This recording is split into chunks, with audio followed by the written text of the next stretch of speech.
we will study about the process of microsporogenesis. Microsporogenesis. जैसे ही flower में anthers का development start होता है, the sporogenous sales functionally means they get to differentiate and to form the pollen mother cell.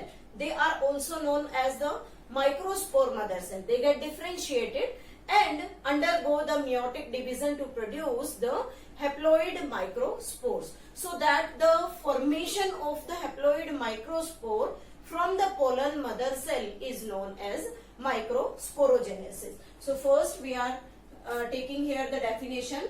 The process of formation of haploid microspore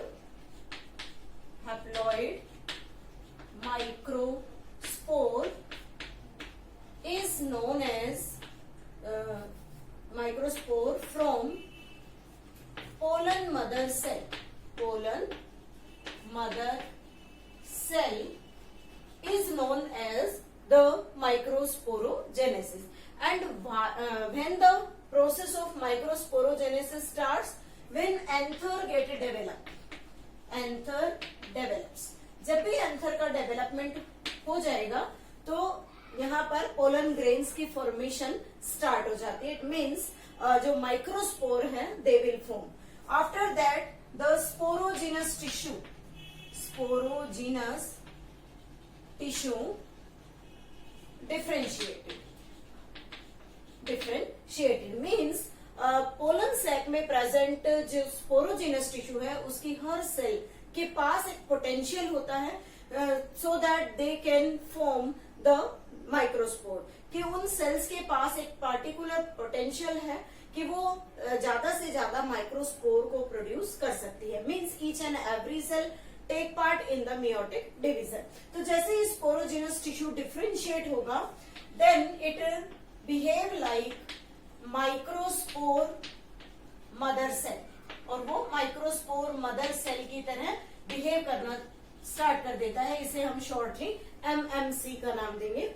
जैसे ही microspore mother cell यहाँ produce होगी, differentiate होगी, then this microspore mother cell undergo meiosis और इस cell में meiosis होगा which give rise to the haploid microspore.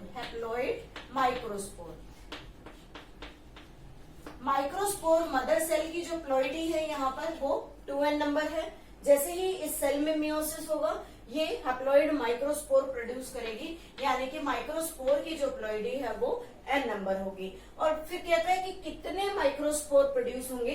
तो जब एक माइक्रोस्पोर मदर सेल डिवाइड करती है तो यहाँ पर 4 माइक्रोस्पोर्स डेवलप होंगे. लेकिन ये जो माइक्रोस्पोर यहाँ डेवलप हो रहे हैं they are in the form of tetrad. यहाँ टेट्राड बनेगा. टेट्राड का मतलब होता है यहाँ पर 4 सेल्स का ग्रुप. मीन्स एक ग्रुप जिसमें 4 सेल्स है. तो यहाँ पर हमने डिस्कस किया कि जैसे ही मियोसिस हुआ 4 सेल्स बनी, 4 माइक्रोस्पोर बनेंगे और उस माइक्रोस्पोर को हम यहाँ क्या नाम देंगे, टेट्राड नाम देंगे. अब कहते हैं ये जो टेट्राड होता है it is bounded by a layer.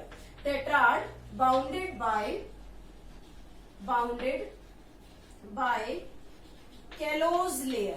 Callose layer या कैलोज थिकनिंग्स जो है वो उस टेट्राड के चारों तरफ प्रेजेंट होती है. And this callose make a link between all these tetrad cells. और जैसे ही ये कैलोज लेयर रप्चर होगी वैसे सारे टेट्राड में प्रेजेंट जितने भी माइक्रोस्पोर है दे गेट सेपरेटेड. तो यहाँ पर ये कैलोज लेयर है and this callose layer can be digested by callase enzyme. Callase enzyme इस कैलोज लेयर को डाइजेस्ट कर लेता है जिससे ये टेट्राड में प्रेजेंट जो माइक्रोस्पोर्स है दे गेट सेपरेटेड. तो यहाँ पर हम ड्रॉ कर रहे हैं. Suppose that this is the callose wall और इसके अंदर यहाँ 4 माइक्रोस्पोर्स प्रेजेंट हैं. दीज आर द माइक्रोस्पोर जो कि एक कैलोज लेयर से यहाँ पर बाउंडेड है लाइक दिस. ये हो गया यहाँ पर माइक्रोस्पोर. तो जैसे ही इस कैलोज लेयर पर कैलेज एंजाइम का एक्शन होगा, it will digested by that enzyme, और ये सभी माइक्रोस्पोर्स यहाँ से सेपरेट हो जाएंगे। प्लॉइडी हम डिस्कस कर चुके हैं कि माइक्रोस्पोर की प्लॉइडी यहाँ पर n नंबर होगी और माइक्रोस्पोर मदर सेल की जो प्लॉइडी है वो 2n नंबर होगी। उसके बाद कहता है कि जैसे ही टेट्राड फॉर्म होता है, इस टेट्राड में जितने भी सेल्स हैं उनका सभी का डेवलपमेंट स्टार्ट होगा। Means each and every cell of the tetrad will undergo the developmental procedure, और जब ये डेवलप होती है then they act as the pollen grain. Pollen grain structure यहाँ पर ये फॉर्म कर लेती है। अब हम बात करते हैं कि जो पोलन ग्रेन है उसका स्ट्रक्चर कैसा होता है। Now the structure of pollen grain.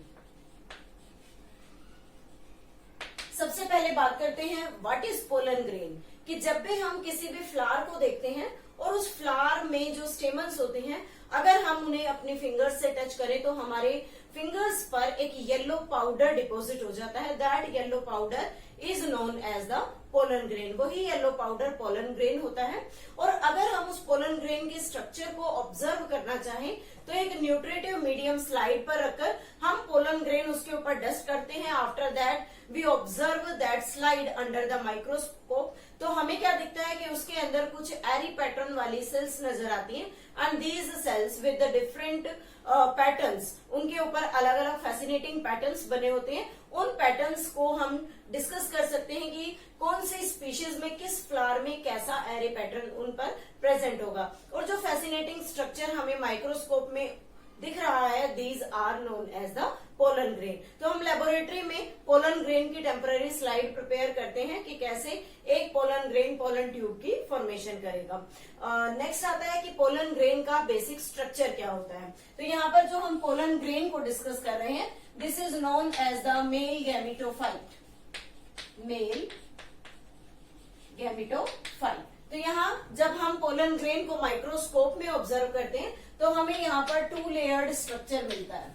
2 layered structure, और इस 2 लेयर्ड स्ट्रक्चर का एक स्पेसिफिक एरी पैटर्न है। इसमें एक इनर लेयर होती है, this is the inner layer consisting of the central nucleus, और यहाँ पर इसका ये सेल साइटोप्लाज्म प्रेजेंट है। उसके साथ यहाँ पर इसमें एक एरी पैटर्न की सेल प्रेजेंट होती है। This one is known as the outer wall. This is the outer wall of it, which shows the airy pattern like this. These are the airy pattern of the cell. तो यहाँ ये जो outer layer है, this is named as the exine layer, and this inner layer is named as intine layer. This central nucleus. And this one is the cytoplasm. These are the structures found in a typical male gametophyte, या हम बात कर रहे हैं typical pollen grain में। अब यहाँ पर हमने थोड़ा सा डायग्राम में एक चीज ध्यान देने की है कि सबसे पहले ये देखिए कि यहाँ पर this side and this side, यहाँ पर हमने क्या किया है कि जो एक्साइन है वो इंटाइन को टच कर रही है, या हम ये कहें कि यहाँ पर एक्साइन है ही नहीं, सिर्फ यहाँ पर इंटाइन लेयर प्रेजेंट है। तो इसका क्या मीनिंग है कि यहाँ पर एक्साइन और इंटाइन कॉन्सेप्ट कैसे हम देख रहे हैं। तो ऐसी साइट जहां पर आपको एक्साइन नहीं दिखाई दे रही, that is named as the germ pore. इसे हम जर्म पोर का नाम देते हैं। And this germ pore helps in the growth of pollen tube. Growth of pollen tube means जब मेल गैमेटोफाइट अपना डेवलपमेंट स्टार्ट करेगा तो उस डेवलपमेंट में जो पोलन ट्यूब बनती है, that pollen tube always comes out of this point where the exine is absent. जहां पर एक्साइन नहीं होती वहीं से पोलन ट्यूब की फॉर्मेशन स्टार्ट होती है। अब आता है कि ये जो एक्साइन और इंटाइन है, इनके स्पेसिफिक कैरेक्टर्स क्या होते हैं। तो सबसे पहले हम बात कर रहे हैं एक्साइन के बारे में। This exine is made up of sporopollenin, made up of the sporopolanin, and this sporopolanin is highly resistant resistant organic matter है, ऑर्गेनिक मटेरियल, एक ऐसा ऑर्गेनिक मटेरियल जिस पर किसी भी एंजाइम, एसिड, एल्कली, टेम्परेचर, किसी का कोई भी इफेक्ट नहीं होता। तो it can not be degraded by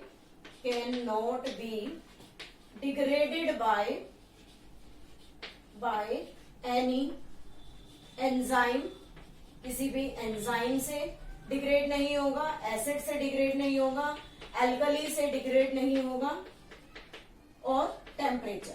तो हम ये कह सकते हैं कि इस कैरेक्टरिस्टिक के बेसिस पर, मीन्स स्पोरोपोलेनिन के प्रेजेंस के बेसिस पर हम इसे फॉसिल भी कह सकते हैं।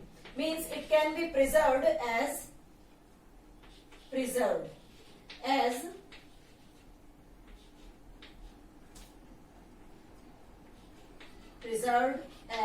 फॉसिल, इसे हम फॉसिल की तरह प्रिजर्व कर सकते हैं। So this is the important feature about the exine, that is the outermost layer. उसके बाद कहता है कि यहाँ पर इंटाइन लेयर है। तो जो यहाँ इंटाइन लेयर होती है, that consist of, intine layer is consisting of the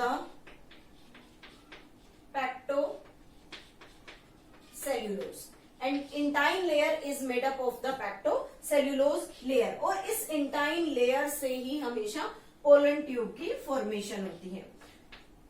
formation of pollen tube यहीं से होगी, इसी से पोलन ट्यूब की फॉर्मेशन होती है। मीन्स जैसे ही यहां से पोलन ट्यूब बनेगी तो जो इंटाइन है it become extended and forms the pollen tube. Next आता है दिस जर्म पोर। इसका फंक्शन हमने पढ़ ही लिया है कि जर्म पोर जो है वो क्या करता है, इंटाइन को बल्ज करने में हेल्प करेगा और पोलन ट्यूब की फॉर्मेशन में हेल्प करता है, उसकी ग्रोथ में हेल्प करता है। And this germ pore is the place where exine is absent, जहां पर एक्साइन एब्सेंट होती है उसे हम यहाँ क्या कहते हैं, जर्म पोर कहते हैं। Then nucleus, this nucleus is haploid consisting of the genetic material in it.